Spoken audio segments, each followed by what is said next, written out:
আমি নরমালি এইভাবে ইন্ট্রো করি না, কিন্তু আমি এখন ঝুলছি একটা গুহার 100 ফুট নিচে, যেটা মাটির নিচে 5 কিলোমিটার জুড়ে বিস্তৃত আছে। আর আমরা এটা পছন্দ করি বা না করি, যখনই আমি আর আমার বন্ধুরা মাটি টাচ করলাম, আমরা অফিসিয়ালি এখানে আগামী 7টা দিন কাটাতে চলেছি। বাবারে, এটা আমার জীবনে করা সবথেকে ভয়ঙ্কর জিনিস। প্রথমত, আমাদের এখন এখান থেকে অনেকটা দূরে যেতে হবে। কেন? যদি ঝড় বৃষ্টি হয় তাহলে এই পুরো জায়গাটা জলে ভরে যেতে পারে, আর সমুদ্রের মতো ঢেউ এসে সবাইকে ভাসিয়ে নিয়ে যেতে পারে। সেই জন্য আমাদের আরো ভিতরে যেতে হবে একটা বেস ক্যাম্প বানানোর জন্য। ভাই এটা পুরো পাগলাম। এটা একটা অন্য জগৎ মনে হচ্ছে। এই কেভ এন্ট্রান্সটা হয়তো দেখতে সুন্দর, কিন্তু দেখে যা মনে হচ্ছে আসলে তা নয়। আর আমরা হয়তো জানি না যে আগামী 7টা দিন আমাদের জীবনের সব থেকে কঠিন সময় হতে চলেছে। সব থেকে বাজে ডিসিশন। ঠিক আছে, আর কিছুক্ষণের মধ্যেই অন্ধকার হতে চলেছে। ক্যাম্প না করলে আমরা বিপদে পড়বো। আমরা কোথায় যাচ্ছি সেটা কি বলবে? আমাদের ক্যাম্প সেটআপের জন্য একটা ফ্ল্যাট গ্রাউন্ড খুঁজতেই হবে। কেভের ভেতরে ঢোকার পরে আমরা এমন একটা জায়গা খুঁজে পেলাম যেটা অনেকটা উঁচুতে থাকায় আমরা জল থেকে সুরক্ষিত থাকতে পারবো। তার মানে এটা ক্যাম্পের জন্য পারফেক্ট। পারফেক্টটা একটু বেশি হয়ে গেল। মোটামুটি বলা যেতে পারে। ঠিক আছে, ক্যাম্পের জন্য মোটামুটি। প্রথম দিনের বাকিটা আমরা কাটিয়ে দিলাম আমাদের জিনিসপত্র আনতে। প্রত্যেকটা ব্যাগের ওজন প্রায় 80 পাউন্ড। আর যেমনটা তোমরা ফুটেজে দেখছো, আমরা এটা করতে 4 ঘন্টা লাগিয়ে দিলাম। এখান থেকে যাওয়া খুব কঠিন। তারপরে আমরা সবাই বেস ক্যাম্পে ফিরে গেলাম। ঠিক আছে, আমরা এখানে লাইট লাগিয়ে দিলাম। আমাদের সব জিনিসপত্র হোম বেসে চলে এসেছে। একটু ক্যামেরাটা ওদিকে দেখাবে? ওদিকটা কিন্তু ভয়ানক অন্ধকার, আর সবসময় এরকমই থাকবে। তাই আমরা ক্যাম্পিং গ্রাউন্ডের জন্য খুব বেশি কিছু করতে পারলাম না। কটা ফুটো করে দড়ি টাঙিয়ে দিলাম। এটা ধরো আর ওঠো দেখি। মনে হচ্ছে আমাদের হ্যামকগুলো ভালোই সাপোর্ট পাবে। আর তারপরে আমাদের সার্ভাইভাল গাইড জোয়ের সাহায্যে আমরা হ্যামক টাঙালাম। এই সরু দড়িটা আমার হ্যামকটাকে ধরে রাখবে। হ্যাঁ, ডিনার খেয়ে আমরা প্রথম রাত্রি ঠান্ডার জন্য তৈরি হলাম। আমি মিথ্যে কথা বলবো না, আমি যতটা ভেবেছিলাম তার থেকে এই হ্যামকটা অনেক বেশি কমফোর্টেবল। এই আমি তো আমার চমকেই হাতটা তো গেছিলাম। বড় কেন ভাই? এই কেভটা 2.5 কিলোমিটার ডিপ, আর আমরা এখন এন্ট্রান্সের কাছেই ক্যাম্পিং করছি। কাল আমরা অনেক কিছু এক্সপ্লোর করব। তোমরা কেমন ঘুমালে? ভয়ঙ্কর। ঘুমই হয়নি। এটা সত্যি একটা অস্বস্তিকর পরিবেশ। কেবের ওপর থেকে অনবরত আমাদের উপরে জল পড়েই যাচ্ছিল, তাই উপরে একটা প্লাস্টিক চাপালাম, কিন্তু তাও আমাদের হ্যামকের উপরে জল পড়েই যাচ্ছিল। একটা আইডিয়া আছে, চলো শেল্টারগুলোকে ভালোভাবে তৈরি করি। আমার মনে হয় এই প্লাস্টিকগুলোকে জুড়ে দিলে আর জল পড়বে না। বাহ, তুমি তো জিনিয়াস। আমি শুধু একজন ইউটিউবারই নয়, ঠিক আছে? আমার হ্যামকটা এটার উপরে ঝুলছিল। মানে দেখো, আমি আরেকটু হলে হ্যামক থেকে নেমে পড়ে যেতাম। আর আমরা সেই সময় এটা বুঝতেই পারিনি যে এই গর্তটা প্রায় 40 ফুট গভীর। তাই যখন আমি আর শন প্লাস্টিকগুলোকে জুড়ছিলাম, তখন ম্যাক আর কার্ল এই গর্তটা কতটা ভয়ঙ্কর সেটা দেখতে গেল। আমার হ্যামকটা দেখতে পাচ্ছো? ওখানে আমি ঘুমোচ্ছিলাম। এদিকটা দেখো। আর যেহেতু এই কেভে সব একই রকম দেখতে, তাই আমাদেরকে ফলো করা অনেকটাই কঠিন ছিল। এই ম্যাপে তোমরা আমাদের হোম বেস দেখতে পারবে, আর দেখতে পারবে ওরা ওখান থেকে কত দূরে হ্যাঁ, যাচ্ছে। এটা তো খুবই ভয়ঙ্কর। ভাই এটা পাগলামো। আর যখন ছেলেরা র্যান্ডমলি এক্সপ্লোর করছিল, তখন আমি আর শন ক্যাম্পে কাজ করছিলাম। এই স্লিপিং ব্যাগটা এখানে কেন পড়ে? কারণ এটার থেকে পিয়ের গন্ধ বেরোচ্ছে। ইয়া! এটার থেকে শেখা উচিত স্লিপিং ব্যাগ ভাড়া নিতে নেই। আমরা স্লিপিং ব্যাগ কেন ভাড়া আমি- নিয়েছি? কেন আমি আমরা জানি না। স্লিপিং ব্যাগগুলো কিনে আনতে পারলাম না? আর তারপরে আমরা এই দুটো প্লাস্টিককে জিপ টাই দিয়ে জুড়ে দিলাম। কিছু মনে করো না, এই দড়িটার উপরে আমার জীবন বাজি আছে।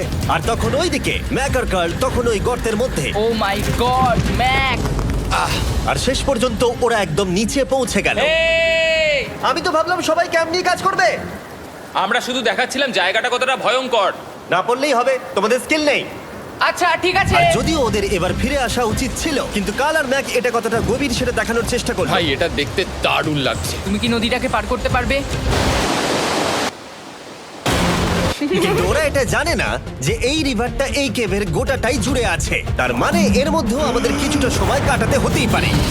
ওই তো ওরা এসে গেছে। এসো। তোমরা রান্না করে রেখেছো তো? হ্যাঁ, রান্না করেছি। ঠিক বলেছ। একটা নতুন বাড়ি, ঠিক বলেছি তো? একদম। এখন আমাদের একটা ছাদ আছে। আর এটা তো দারুণ। জিমি রান্না বেশ ভালোই আর করেছে। আমরা আমাদের ফায়ার পিটটাকে এই সুন্দর জায়গাটাতে নিয়ে এসেছি। জায়গাটা কেমন? বেশ গরম। আরামদায়ক। এই পাথরগুলো গরমটাকে ধরে রাখবে এবং ওপর থেকে যে পি পড়ছে সেগুলোকে আটকে দেবে। ওটা পি নয়। তাহলে ওটাকে কি বলবো? যদি জানি না, হয়তো বৃষ্টির জল হবে বা না, এটা বৃষ্টি নয়, না, পাথর মানে ইয়ে তুমি- করছে। এই একটু উপরে দেখাও। তুমি মেঘ দেখতে পাচ্ছো? পাথর দেখা যাচ্ছে। এটা বৃষ্টি নয়, রক পি। Rock P. ঠিক আছে, রক পি। ঠিক আছে, এটা রক পি। আর একটা শুকনো রাত ঘুমিয়ে কাটাবার পরে আমরা ঠিক করলাম জো আমাদের সার্ভাইভাল এক্সপার্ট, তাকে নিয়ে আমরা কেভের শেষ প্রান্ত অব্দি যাব। Cave! Cave! Cave! Cave! Cave! Cave! Cave! দেখা যাক আমরা কেভের কতটা গভীরে যেতে পারি। তোমরা কিন্তু মনে রাখবে আমরা সবেমাত্র কেভের এন্ট্রান্সের দিকেই আছি, আর আমাদের ইচ্ছা এই কেভের শেষ প্রান্ত অব্দি যাওয়া, অবশ্যই না মরে গিয়ে। ও মাই গড, এটা তো খুবই স্টিফ। আরে এটা তো সবে শুরু। আমরা কেভের আরো গভীরে এসেছি। তোমরা সবাই সাবধানে আসবে। এটা খুবই ছোট জায়গা, আমার মনে হয় না এখান থেকে আমি যেতে পারবো। কেভ এক্সপ্লোরের ইন্টারেস্টিং জিনিসটা হলো যা হোক করে আমাদের এই ছোট্ট ফাঁকগুলোর মধ্য দিয়ে এগিয়ে যেতে হবে। ও মাই গড, খুব ছোট জায়গা। আর তারপরেই খুব বড় একটা জায়গা আসবে, সেটা এতটাই বড় যে কিছু না দেখতে পাওয়ার জন্য এটা করতে হলো। ও মাই গড। এবার আমি সব দেখতে পাচ্ছি, এটা দুর্দান্ত। এটার তো অনেক আলো। ভাই জায়গাটা কতটা সুন্দর দেখো। বাপরে কি আলো, আমি তো তাকাতেই পারছি না। আমি তো অন্ধ হয়ে যাব মনে হচ্ছে। এ বাবা, এটা কি হলো? আমরা বোধহয় ঠিক মতো এটাকে ব্যবহার করতে জানতামই না। চলো এগিয়ে যাই। আর তাই আমরা এগোতে থাকলাম। এই যে এই জায়গাগুলো, এগুলো খুব ভালো ধরার এখানে? জায়গা। এগুলো ধরে এখান থেকে পা ঘুরিয়ে চলে আসতে পারবে। এইভাবে কি? হ্যাঁ, একদম পারফেক্ট। জো সব থেকে ভালো কেভ গাইড। এভাবে কেউ গাইড করতে পারবে না। ঠিক আছে, এইবার ব্যাপারটা ইন্টারেস্টিং হবে। কি? এটা কি? এখান থেকে আমাদের ওয়েট শুট পরে সাঁতার কেটে যেতে হবে। গতকাল ম্যাক আর কার্ল এটা নিয়ে মজা করছিল, কিন্তু এই কেভে আমাদের পরের অ্যাডভেঞ্চারটা ছিল একটা প্রায় জমে যাওয়া নদীর মধ্যে। ও মাই গড, এটা তো পাগলামি! তার মানে আমাদের ওয়েট শুট পড়তেই হবে যাতে আমাদের হাইপোথার্মিয়া না হয়। আমরা এটা কেন করছি? এই এক্সপেরিয়েন্সটা তো জীবনে একবারই হবে। কি? এটা করলে হয়তো আর নাও বেঁচে থাকতে পারি। আমাদের এই কেভের শেষে পৌঁছতে হলে আমাদের এই নদীর মধ্য দিয়ে, এই ছোট্ট ফাঁকগুলোর মধ্য দিয়ে সাবধানে ধীরে ধীরে এগিয়ে যেতে হবে। আস্তে আস্তে নামো, স্রোতের কারণে পা পেছনে টানতে পারে। ঠিক আছে, আমি তাহলে নামছি। তুমি ওই দেয়ালগুলো ধরে ধরে এগোতে থাকো আস্তে এটা তো আস্তে। খুব ঠান্ডা। তুমি পারবে জিমি। জানি না এখানে ঢুকতে পারবো কি না। জিমি, এবার তুমি জল থেকে উঠে দাঁড়িয়ে পড়ো। এটা সত্যি একটা পাগলামি। এখানে কি ঠান্ডা! যখন তোমরা খুব ঠান্ডা জলের মধ্যে থাকবে তখন একটা পাথরকে ধরে এগিয়ে চলা খুব কঠিন হবে। ও মাই গড, এটা সত্যি পাগলামি। ম্যাক, গড, চলে আসো। আমার ভয় লাগছে। চলো চলো, পারবে। ভাই। এগোতে থাকো, পেছন দিকে তাকিও না। একবার দেখো আমরা কি করছি। কিন্তু এই বাধাগুলো এতটা কঠিন ছিল না সামনে যা আসতে চলেছিল তার তুলনায়। আমরা পেরেছি। কেভ কেভ কেভ এই, কেভ। একটা কথা শোনো, আমরা 10% আসিনি। তার মানে এখনো আমরা শুধুমাত্র সারফেসেই রয়েছি, আর শেষ প্রান্তে পৌঁছতে হলে আমাদেরকে আরো 2 কিলোমিটার যেতে হবে। যেরকম তোমরা দেখতে পাচ্ছ এখানে 24/7 বৃষ্টি হয়, তাই আমি একটা আড্ডা মারার জায়গা তৈরি করেছি যেখানে আমরা কেউ ভিজবো না। আমি ভাবছি আমি যদি এটা না বানাতাম তাহলে কি হতো। আমি নিশ্চিত যে ওদের একটা ভেজা পাথরের উপর শুতে হতো। আমাদের ক্রমাগত এগিয়ে যেতে হবে এবং শরীরটাকে ভিজে রাখতে হবে। ঠিক আছে। নইলে আমাদের শরীরের তাপমাত্রা কমে এটা যাবে। এতটা কঠিন কেন? সব থেকে বাজে ব্যাপার হলো আমরা যতটাই দিকে এগোবো ততটাই আমাদের পিছন দিকে ক্যাম্পে ফিরতে হবে। আমাদের পরের বাধাটা হয়তো জলের মধ্যে নয়, কিন্তু তার মানে এটা নয় যে সেটা সহজ হবে। আরে এটা কি মাকড়সার জাল? কিন্তু আমি মাকড়সা দেখতে পাচ্ছি না। তার কেন? মানে ওটা আমাদের উপরে আছে। আরে তোমার গায়ে, তোমার গায়ে। আমার বন্ধুরা কত বাজে। এই কেভটা মিস্টার বিস ভিডিওর মতো, যত এগোবে ততই কঠিন হবে। সত্যি কথা বলতে যদি আমাদের সাথে জো না থাকতো আমরা মরেই যেতাম। আর 3 ঘন্টা পরে জো আমাদের জন্য একটা বাজে খবর নিয়ে এলো। জল অনেকটা বেড়ে গেছে আর আমরা অনেকটা সময় লাগিয়ে ফেলেছি, তাই আজকে আমাদের আবার ক্যাম্পে ফিরে যেতে হবে। আমি মানবো না। তুমি সেফটি এক্সপার্টের কথা অমান্য করতে পারো না। আমি এটা মানবো না। সত্যি কথা বলতে আমাদেরকে ফিরতেই হতো, কারণ এর আগে আমরা শুট করতে অনেকটাই সময় নষ্ট করে দিয়েছি। তারপর ফ্লেয়ার নিয়ে খেলেছি, তাই আমরা ফিরে যাচ্ছি আর এই মিশনটা আমরা পরের দিন আবার শুরু করব। শন, আমরা এসে গেছি। আরে তুমি এখানে কি করছিলে? এখন তোমরা কেউ ভিজবে না। আমি তো জানতামই না এই লাইটগুলো আমরা এনেছি। এগুলো দারুণ লাগছে তাই না? দুঃখের বিষয় আজকে আমরা মাত্র 20% এগোতে পেরেছি, কিন্তু বিশ্বাস করো আমরা শেষ পর্যন্ত অবশ্যই যাব আগামী কয়েকদিনের মধ্যেই। আমার মনে হয় না। কোনোদিনই হবে না। আমি তো বললাম। আমরা ডে 4টা রেস্ট নেব আর ডে 5-এ চেষ্টা করব এই কেভের শেষ অবধি যাবার। দেখা যাক কি হয়। ডে 3-তে মজা হলো, কালকে আবার দেখা হচ্ছে। আর কেভের ভিতরে 3টে খুব বাজে রাত কাটাবার পরে পরের দিন সকালে আমাদের মাথায় শুধু একটাই কথা আসছিল। আমার একটা হট শাওয়ার চাই, তবে আমি এখন একটু শান্তি পাবো। ও, এখন শাওয়ার পেলে কিন্তু দারুণ হয়। আমি চান করিনি প্রায় 3-4 দিন হয়ে গেল। তোমরা নিশ্চয়ই জানো কেভের মধ্যে শাওয়ার করা সম্ভব নয়। আমাদের অনেকটা পথ হেঁটে সাবধানে আগের রিভার বেডের কাছে পৌঁছতে হলো। ও মাই গড!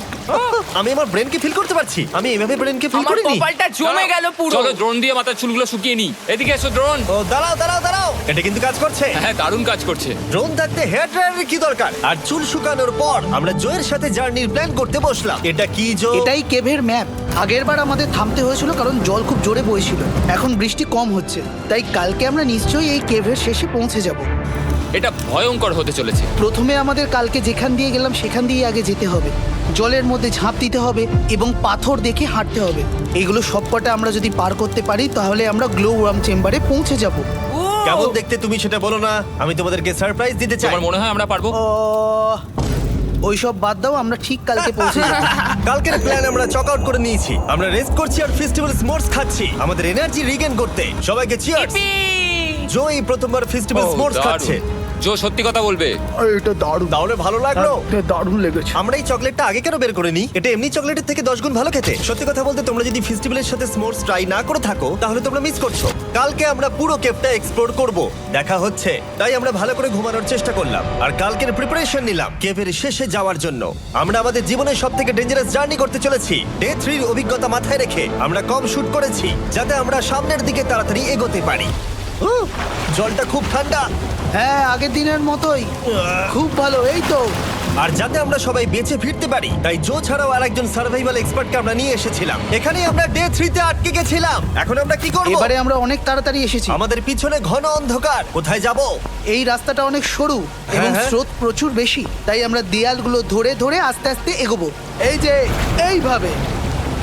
ও হ্যাঁ, God! এই রকটায় জাম্প করো। কয়েকটা ভালো পাথর আছে যেগুলোকে তুমি ধরে এগোতে পারবে।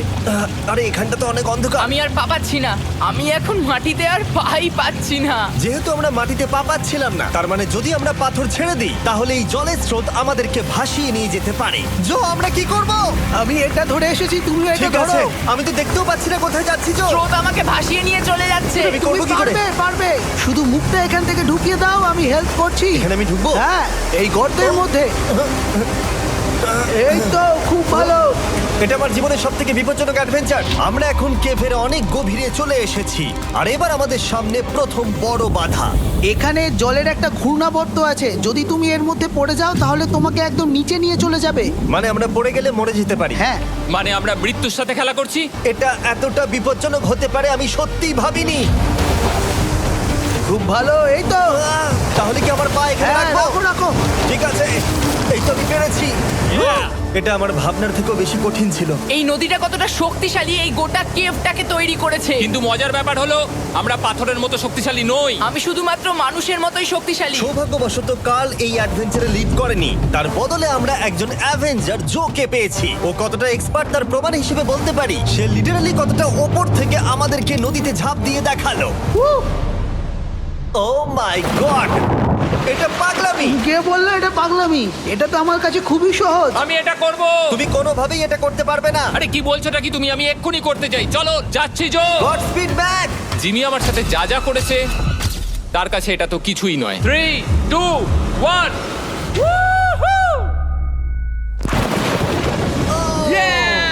তুমি করবে? না, আমরা না এগুলো শেষ পর্যন্ত যেতে পারবো না। ও মাই গড, আমাদের নিচের দিকে যেতে হবে। আমরা সবসময় স্রোতের উল্টো দিকে কেন যাই? এখন শুধু আমি ভেসে ভেসেই যেতে পারবো, আর কিছু না। এই জলের তলায় অনেক ধারালো পাথর আছে, তোমরা সেগুলোকে দেখতে পাবে না, তাই সাবধানে পা ফেলবে। ও মাই গড, আবার এটা গভীর আরে হচ্ছে। আমার পা তো কিছুর উপরে রাখতে হবে। ছোট পাথরগুলোই একমাত্র বাধা ছিল না, মনে হচ্ছে আমাদের প্রতিটা পদক্ষেপে। ও ভাই, আমি কিচ্ছু দেখতে পাচ্ছি না। এটা খুব ভয়ঙ্কর। কেভটা আরো অন্ধকার হয়ে আসছিল এবং আরো সরু। আর তখন আমরা জানতাম না যে আমরা ফিনিশ লাইন অবধি পৌঁছতে পারবো কিনা। আমি ক্লান্ত হয়ে পড়েছি। এই কেভে আরো কঠিন বাধা আসার আগে তোমাদেরকে আমি কিছু দেখাতে চাইবো। জো, তোমার ব্যাগটা দাও। Thank you. তুমি জানো এর মধ্যে কি আছে? না, জানি না কি আছে। Brand new mister beast lab swamp. সত্যি কথা বলছি, গত 5 ঘন্টা ধরে যেহেতু আমি অনেক পরিশ্রম করেছি, তাই কোনো মতেই এখন এটা আমি বলার মতো অবস্থায় নেই। তাই এটা শুট করার 1 মাস পরে আমি পুরো কেপ সেটটা তৈরি করলাম ফিউচার জিমি নেম ট্যাগ দিয়ে। তারপরে বললাম, হে, আমি ফিউচার জিমি, আর আমি এখন তোমাদেরকে বলবো brand new toy line of mister beast lab swamp সম্পর্কে। এটা একটা কালেক্টিবল টয় লাইন, আর এখানে 119টা ইউনিক ডিজাইন ক্যারেক্টারও আছে যা তোমরা কালেক্ট করতে পারো। আর সবথেকে দারুণ ব্যাপারটা হলো, কোন ক্যারেক্টারটা তুমি পেয়েছো সেটা জানতে হলে এই টিউবে ওয়াটার দিয়ে নাড়াতে হবে আর তোমার সোয়ামস তোমার সামনে চলে আসবে। আর আমি এটা ডেমনস্ট্রেট করতে এই বিশাল বড় টিউবটাকে বানিয়েছি। এই টিউবটাকে জল দিয়ে ভরে দাও। তোমাদের এত জলের দরকার নেই, এটা অনেক বড় বলে এত লাগছে। ঠিক আছে, এটা এখন জলে ভর্তি হয়ে গেছে। এবার এটাকে একটু নাড়াতে হবে। এটা কি আর নাড়াতে হ্যাঁ হবে? হ্যাঁ, অনেক নাড়ানো হয়ে গেছে। এবার জল ঢালো এখানে। জো ঢালছে। আর জল ঢালার পরে তোমরা দেখতে পাবে তোমরা কোন সোয়ামটা পেয়েছো। এটা সব থেকে রেয়ার হাইপোক্রোম, যেটা মাত্র 1000টা বানানো হয়েছে। জো, এটা তোমার। থ্যাংক ইউ সো এটা মাচ। চাই। আর এটা তোমার। কাল কি নেবে? আমার কাছে দুটোই ছিল। আর আমরা শুধু সোয়ামেই থেমে নেই, আমরা এই অ্যাকশন ফিগার প্যান্থার গুলো বানিয়েছি যেগুলো এই ব্রিফকেসে আছে। আর এই সোয়ার্মের মতো এই মিউটেটর যখন তোমরা কিনবে দেখতে পাবে এর ভেতরে কি আছে। কোথায় কিনবো? ভালো হয়েছে জিজ্ঞাসা করলে। মিস্টার বিস্ট ল্যাব টয়েস এখন তোমরা পৃথিবীর সব জায়গায় পেয়ে যাবে। এগুলো সব বেরিয়ে গেছে, তোমরা গিয়ে কিনে নাও। আর কেবের মধ্যে অনেক সমস্যা পেরোনোর পরে আমরা ফাইনালি পৌঁছে গেলাম গ্লো ওয়ার্ম চেম্বারে। ভাই এবার খুব ভালো লাগছে। ঠিক আছে টিম, তোমাদের গ্লো ওয়ার্ম চেম্বারে স্বাগত। এ তো দারুণ। এটা দারুণ লাগছে। ভাই এটা পৃথিবী মনে হচ্ছে না এখানে একদমই। যে আলো তোমরা দেখতে পাচ্ছ সেগুলো আসলে ছোট্ট ছোট্ট বায়োলুমিনেসেন্ট গ্লো ওয়ার্ম তৈরি করেছে। এটা দেখতে অনেকটা মিল্কি ওয়ে গ্যালাক্সির মতো লাগছে। ওয়াও! আর এই মুহূর্তটা, এই ভিউ, সত্যি বলতে এই ট্রেকের সমস্ত ক্লান্তি যেন দূর করে দিল। এখানে অবধি পৌঁছানো যেন সত্যি একটা অ্যাচিভমেন্ট ছিল। কিন্তু এখন আমাদের যাত্রা শেষ হয়নি, কারণ আমাদের এখান থেকে এখন বেস ক্যাম্পে ফিরতে হবে। আজকে ডে 6 হতে চলেছে, এখনো ওরা আসেনি আর আমি খুব ক্লান্ত। আমার মনে হয় না আমি ভালো করে ঘুমোতে পারবো, ওদের জন্য খুব চিন্তা হচ্ছে। এই ট্রিপটা অনেকটাই সহজ ছিল কারণ আমরা স্রোতের সাথে ভেসে ভেসে যাচ্ছিলাম। আর যেহেতু তোমরা এই ট্রিপটা দেখেছো তাই আমরা এটাকে স্কিপ করলাম। কিন্তু সত্যি বলতে এই জার্নিটাও অনেকটা বেশি সময় নিল, কারণ আমরা ক্যাম্পে পৌঁছানোর আগেই 6 নম্বর দিন চলে এলো। শন, সবাই ঠিক আছো তো? আমার খুব চিন্তা হচ্ছিল। Happy day 6। ডে 6 খুব ভালো। এনার্জি বাড়াতে আমরা আগুনের উত্তাপ নিলাম এবং ফাইনালি আমরা কিছু খেতে পেলাম। এটা খুবই অ্যাডভেঞ্চারাস ডে ছিল। কালকে দেখা হচ্ছে, মানে আজকেই হয়তো। এটা হয় ডে কোনোদিন 6 হবে না। নাকি আজকে, না আমি জানি না। এত বড় ট্রেক সম্পূর্ণ করার পরে শারীরিকভাবে চূড়ান্ত ক্লান্ত হওয়া সত্ত্বেও জানি না কেন কিন্তু আমি একদমই ঘুমাতে পারছিলাম না।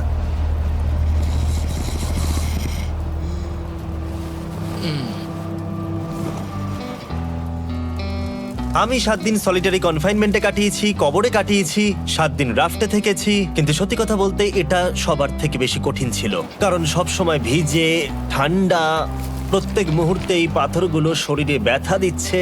বেশিরভাগ সময়টাই এই কেভটা দুঃস্বপ্নের মতো ছিল। কিন্তু তোমার আর আমার মধ্যে জিমি! ইয়ো! গার্ড, আমাকে দেখতে পাচ্ছ? এটা পৃথিবীর সবথেকে উজ্জ্বল টর্চ। মজার মুহূর্ত অনেক ছিল। মাটির নিচে 300 ফুট গভীরে অভিযান চালানো থেকে আমাদের সবাই মিলে হ্যামক নিয়ে হাসাহাসি করা সবকিছুই এই অভিযানের অংশ ছিল। যেহেতু আমাদের সঙ্গ দারুণ, চলো তিমির মতো আওয়াজ করো। তাই এই ভিজে ঠান্ডা পাথুরে অদ্ভুত কেভের ট্রিপটা বদলে গেল আমাদের জীবনের সব থেকে সুন্দর মুহূর্তে।